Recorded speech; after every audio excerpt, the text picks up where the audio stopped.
विद्यार्थी मित्रों, तमारा पाठ्यपुस्तकનું पाना नंबर 2 पर आपेलो छे बीजो बधाई पत्र। बधाई पत्रનો જે છે તે શેમાં સમાવેશ થશે? વ્યક્તિગત પત્રની અંદર તેનો સમાવેશ થશે। ખ્યાલ આવ્યો દરેકને? ચલો આપણે પત્ર જોઈએ। સાલગીરહ જન્મદિન પર બધાઈ પત્ર। જો વિદ્યાર્થી મિત્રો, આપણે પહેલો જે પત્ર જોયો તે આમંત્રણ પત્ર હતો, બોલાવવામાં આવેલો હતો, બરાબર છે કે જન્મદિવસ ઉપર તે આવી શકે। હવે બીજો જે પત્ર છે તે બધાઈ પત્ર છે, બરાબર। અહીંયા આપણે શાંતિ સદન, રાવપુરા, બड़ौदा, 10 અગસ્ટ 2011। પ્રિય મિત્ર સાહિલ, સપ્રેમ સ્મરણ। અહીંયા આપણે જેને પત્ર લખી રહ્યા છે તેને સંબોધન કરવાનું છે। અહીંયા આપણે સરનામું લખવાનું છે, ત્યાં ફકરો પાડીને નીચેથી શરૂઆત કરવાની છે। कल ही तुम्हारा पत्र मिला तो हम सब बहुत खुश हुए। हमें तुम्हारी सालगिरह का निमंत्रण भी मिला।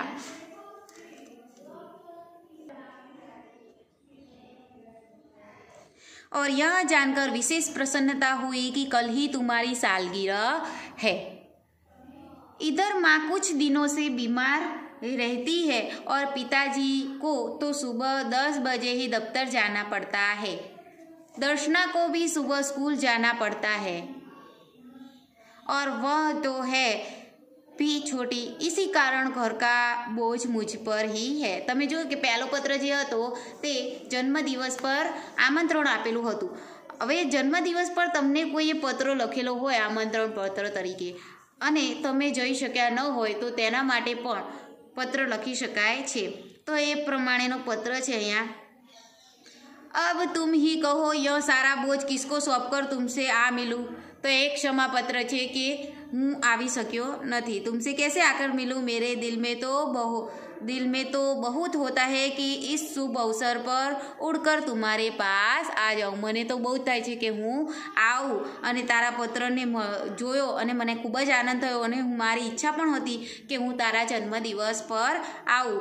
मैं उड़कर तुम्हारे पास आ जाऊँ, परंतु घर की स्थिति का विचार करके विवश हो जाता हूँ। परंतु आ घरनी आवी परिस्थिति जोईने हूँ विवश थई जाऊँ छूँ और मन करते हुए भी नहीं आ सकता। तुम तो अब 1 साल बड़े हो गए हो, इस अवसर पर मैं तुम्हें बधाई क्यों न दूँ। आ वर्षे तू 1 साल मोटो थई गयो छे वधारे, तो आवा अवसर पर हूँ तने बधाई आपीश, शुभकामना आपीश। मैं तो चाहता हूँ कि बार बार तुम्हारी सालगिरह आया करे और हमें खुशियाँ मनाने का मौका मिले। हूँ इच्छुं छूँ कि वारंवार आवी सालगिरह, तारो जन्मदिवस आवे अने वारंवार हूँ तने आवी शुभकामनाओ आपूँ अने आपणने खुशियों ने मनावવાનો अवसर पण प्रसंग पण आपने मळे। इस मंगल अवसर पर उपस्थित न रह सकते हुए भी मेरे दिल में तुम्हारे लिए शुभकामना है। हूँ आ अवसर पर आवी सक्यो नहीं, छतां पण मारा दिल में तारा माटे शुभकामनाओ छे। मैं चाहता हूँ कि ईश्वर तुम्हें चिरंजीव रखे। चिरंजीव एटले लांबू आयुष्य आपे और तुम्हारा नया वर्ष शुभदायी हो अने तारू नवुं वर्ष शुभदायी थाय। तुम्हारा मित्र स्नेह। तुम्हारा मित्र स्नेहल। जो पहलो आपणे पत्र जोयो एमां साहिले स्नेहलने पत्र लख्यो छे कि तू मारा जन्मदिवस पर आवजे, बराबर। परंतु स्नेहल जई शकी नथी एटले एणे वळतो पत्रनो जे जवाब आप्यो छे अने बधाई आपी छे, शुभकामनाओ आपी छे, बराबर छे कि हूँ आवी शकी नथी, परंतु मारो जे शुभकामनाओ छे ए तारी साथे छे, तू लांबू जीवीश। અને એ બધું જ આપણે કઈ સાઈડ લખવાનું છે? ડાબી સાઈડ લખવાનું છે। ખ્યાલ આવ્યો તમને? આપણે જે પત્ર લખીએ છીએ આપણે પોતે એનું સરનામું જેને લખવાનો છે એને સંબોધન કરવાનું છે અને છેલ્લે આપણે પોતે આપણે જે એને થતા હોય આપણે એના સાથેનો સંબંધ અને આપણું નામ લખવાનું છે। અહીંયા લખેલું છે પત્રની ધ્યાનથી જુઓ, એ પ્રમાણે આપણે પણ પત્ર લખવાનો છે ફકરો પાડીને। ઓછામાં ઓછું 2 ફકરામાં આપણે આપણી જે સંપૂર્ણ વાત છે એ પતાવવાની રહેશે, બરાબર છે। હવે આપણે જોઈશું શબ્દાર્થ। સાલગીરહ એટલે કે જન્મદિન, દફતર એટલે કે કાર્યાલય, મંગલ એટલે કે શુભ, વિવશ એટલે કે બેબસ અને ચિરંજીવ એટલે કે દીર્ઘાયુ, લાંબુ આયુષ્ય। ખ્યાલ આવ્યો દરેકને? હવે દરેકે આ જે 2 પત્ર આપેલા છે ધ્યાનથી વાંચવાના છે અને એમાં આપણે કયા કયા પત્ર જોયા? જે પહેલો હતો એ કયો હતો? નિમંત્રણ પત્ર હતો, બરાબર છે। આ બધા પત્રો કેવા છે? વ્યક્તિગત પત્ર છે, બરાબર છે। આમાં કોઈ નોકરી વિષયક કે કાર્યાલય શિકાયત સંબંધિત કોઈ પણ વસ્તુ છે નહીં। આપણે આપણા સંબંધીઓને આ પત્રો લખી શકીએ છીએ।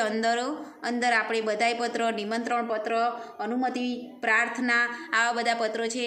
કેવા પત્ર છે? વ્યક્તિગત પત્ર છે, જેની અંદર આપણે જોયા એક નિમંત્રણ પત્ર, જેમાં જન્મદિવસ પર આવવા માટે નિમંત્રણ આપવામાં આવેલું છે, જેમાં સાહિલ છે એ સ્નેહલને બોલાવે છે। પછી છે બધાય પત્ર, જે સ્નેહલ આવી શકી નથી તેના જન્મદિવસ પર સાહિલના, તો સાહિલને વળતો પત્રનો જવાબ આપે છે અને તેને જન્મદિવસની બધાઈ આપે છે। ખ્યાલ આવી ગયો? તો આ બંને પત્રોને દરેકે ધ્યાનથી વાંચવાના છે, બરાબર। હવે વિદ્યાર્થી મિત્રો, પાના નંબર, તમારા પાઠ્યપુસ્તકનું પાના નંબર 3 કાઢો, જેની અંદર આપેલો છે આશ્વાસન પત્ર, બરાબર છે। આશ્વાસન પત્ર, જેમાં સામેલા વ્યક્તિને કોઈ દુઃખદ ઘટના બની હોય અથવા તેની સાથે કોઈ જ્યારે આપણી પાસે કોઈ વ્યક્તિ કે આપણું પરિવારજન કે સંબંધી હોય એને આશ્વાસન આપીએ છીએ, તો આપણાથી દૂર હોય એ વ્યક્તિને આપણે આશ્વાસન રૂપે પત્ર લખવાનો હોય। એને પરીક્ષામાં ઓછા ગુણ આવ્યા હોય, ઘરમાં કોઈ પરેશાની હોય અથવા કોઈ પણ પ્રશ્ન માટે એને આશ્વાસન રૂપે કોઈ પત્ર લખવાનો હોય તો આપણે પત્ર લખી શકીએ છીએ। અહીંયા આપણને એક પત્ર આપેલો છે, ખેલ મહાકુંભ મેં असफल अच्छा प्रदर्शन नहीं करने पर સખી કો આશ્વાસન પત્ર। આ પત્ર આપણે કોઈ પણને લખી શકીએ, મિત્રને લખી શકીએ, નાની બેન મોટી બેનને લખી શકીએ, મોટી બેન નાની બેનને લખી શકીએ, કોઈ પણ પરિવારજન અથવા કુટુંબોને અથવા દોસ્તોને આપણે આ પત્ર લખી શકીએ છીએ। તો અહીંયા આપણે પહેલે જોઈ લઈએ કે આ સરનામું આપેલું છે, માતૃછાયા, સ્ટેશન રોડ, કાલુપુર, અમદાવાદ। અહીંયા તારીખ જે છે તે 17 નવેમ્બર 2011 આપણે તારીખ લખવાની અને સરનામું લખવાનું। કઈ સાઈડ લખવાનું છે? ડાબી સાઈડ। અને ડાબી સાઈડ જ આપણે જે સખી છે, જેને મિત્ર અથવા જેને પણ આપણે પત્ર લખીએ છીએ તેને સંબોધન કરવાનું છે કે પ્રિય સખી, બરાબર। જાગૃતિ, તો કોને આપણે પત્ર લખીએ છીએ? જાગૃતિને। સપ્રેમ સ્મૃતિ, આપણે પહેલાં પત્રને ધ્યાનથી વાંચી લઈએ। आज तुम्हारे पिताजी से फोन द्वारा पता चला कि तुम खेल महाकुंभ में चक्र फेंक प्रतियोगिता में असफल रही हो। इस समाचार से मुझे बहुत दुख हुआ कि तुम्हारा इस प्रतियोगिता में प्रदर्शन अच्छा नहीं रहा। हमने तुमसे बहुत आशा लगा रखी थी कि तुम जिले में प्रथम आओगी। जो અહીંયા આપણા જે વાતનો સારાંશ છે તે એક ફકરામાં આવી ગયો કે વાત આપણે કહેવા માંગતા હતા આશ્વાસન રૂપે કયા પ્રશ્નો હતો એને આજે પ્રદર્શન હતું એમાં। હવે આપણે જોઈએ બીજા ફકરાની અંદર, પ્રિય સખી ખેલ में हमेशा जीतना ही महत्वपूर्ण नहीं होता है।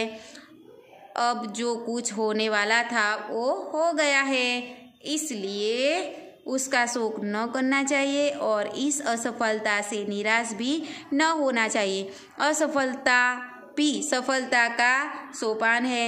सफलता उन्हें ही चरण चूमती है जो अपने ध्येय प्राप्ति के मार्ग में डटे रहते हैं। अब निराश या हतोत्साह होने से कोई फायदा नहीं है। मैं चाहती हूँ कि अब तुम दुगने उत्साह से अभ्यास करो तो अगले साल तुम्हें अवश्य सफलता मिलेगी और तुम अपने जिले में ही नहीं गुजरात में प्रथम आओगी। मुझे आशा है कि तुम मेरी बात मानोगी और अपने अभ्यास में मनोयोग से लग जाओगी। तुम्हारी सखी अवनी। कोने पत्र लखेलो छे? अवनीए। कोने पत्र लख्यो छे? जागृतिने। तो जे पत्र लखी रह्युं छे जे व्यक्ति एनुं संबोधन छेल्ले आवशे अहींया, बराबर। अने जेने आपणे पत्र लखवानो छे तेनुं संबोधन पत्रनी शरूआतमां आवशे। अहींया सरनामું કોનું આવશે? જેને આપણું પોતાનું પત્ર में सबसे ऊपर बाई और अपना આપણું પોતાનું પત્ર જે પત્ર લખી રહ્યો છે એનું સરનામું આવશે। જેને પત્ર લખીએ છીએ તેનું સંબોધન અહીં અને છેલ્લે આપણું પોતાનું નામ અને આપણું સંબોધન, બરાબર। આપણી વાતને આપણે એક કે બે ફકરામાં પોતાની છે। તો આ રીતે આશ્વાસન પત્ર લખવામાં આવે છે, બરાબર। આશ્વાસન પત્ર કોઈ પણ બાબતનો આપણે હોઈ શકે, બરાબર। પરીક્ષામાં ઓછા ગુણ આવેલા હોય એને પણ પત્ર, આ જે કોઈ હરીફાઈમાં ફેલ થવા બાબત પર પણ જે આપણને અહીંયા પત્ર આપેલો છે તો એ પણ પત્ર આપણે લખી શકીએ અને એ પણ આ રીતે જ લખવાનો આવશે। આ જે અમુક બાબતો છે તે ખાસ ધ્યાન રાખવાની છે कि पत्र में सबसे ऊपर प्रथम ही क्या लिखना है, बाईं ओर अपना पूरा पता और दिनांक यानी कि तारीख लिखनी है। जिसे पत्र लिखना हो उसके लिए बाईं और शिष्ट भाषा में संबोधन लिखना है। इसके बाद पत्र के मुख्य क्लेवर में विषय वस्तु भी प्रस्तुत करना है। અહીંયા શરૂઆતમાં આપણે વિષય વસ્તુ જે વિષય પર આપણે પત્ર લખવાનું છે તે વિષય વસ્તુ લખવાનું રહેશે। पत्र के अंत में नीचे बाईं ओर पत्र लिखने वाला अपना संबंध और नाम, આપણે એ પત્ર જેને લખી રહ્યા છે એની સાથે આપણે શું સંબંધ છે તો तुम्हारी सखी, આપણે એની સાથે મિત્રનો સંબંધ છે તો तुम्हारी सखी अवनी। पत्र में मित्र या सखी या अपने छोटे के लिए तुम जो सर्वनाम है वो यूज़ करना है तथा अपने से बड़ों के लिए आप सर्वनाम का प्रयोग करना है। पत्र अधिक लंबा न हो जाए उसका ध्यान रखना है। बराबर, आवश्यक बातें ही लिखनी है। पत्र में बोलचाल की सरल भाषा का ही प्रयोग करना है। આપણે જે વાતચીત દરમિયાન જે સરળ ભાષાનો ઉપયોગ કરીએ છીએ તે સરળ ભાષાનો ઉપયોગ આપણે કરવાનો છે। તો વિદ્યાર્થી મિત્રો અહીંયા આપણે ત્રણ જે પત્રો જોયા, કયા કયા પત્ર? નિમંત્રણ પત્ર, બધાઈ પત્ર, આશ્વાસન પત્ર। બરાબર, આ બધા પત્રો કેવા હતા? વ્યક્તિગત પત્રો છે જે આપણે અંદરો અંદર લખીએ છીએ। હવે આ ત્રણ પત્ર પછી આગળનું પત્ર છે અનુમતિ પત્ર। વિદ્યાર્થી મિત્રો, દરેકે આપણે જે ત્રણ પત્રો અહીંયા ચલાવ્યા છે ત્રણ પત્ર દરેકે પોતાની પાઠ્યપુસ્તકમાં ધ્યાનથી વાંચવાના છે, ત્યારબાદ જ આગળનો પત્ર જોવાનો છે। અને એ જ રીતે આપણને હું તમને 1-2 પત્રો લખવા આપીશ, એ પ્રમાણે તમારે પાઠ્યપુસ્તકમાંથી જોઈને અને પાઠ્યપુસ્તકમાં અને મેં જે કહેલી છે તે બાબતોને ધ્યાનમાં રાખીને તમારે પત્ર લખવાનો રહેશે। ખ્યાલ આવ્યો દરેકને? આજે આપણે આટલે સુધી રાખીએ છીએ। આશા રાખું છું દરેકને ખ્યાલ આવી ગયો હશે। આગળનો અનુમતિપત્ર જે છે આપણે આગળના વિડીયોમાં જોઈશું। બરાબર છે? આભાર. અસ્તુ।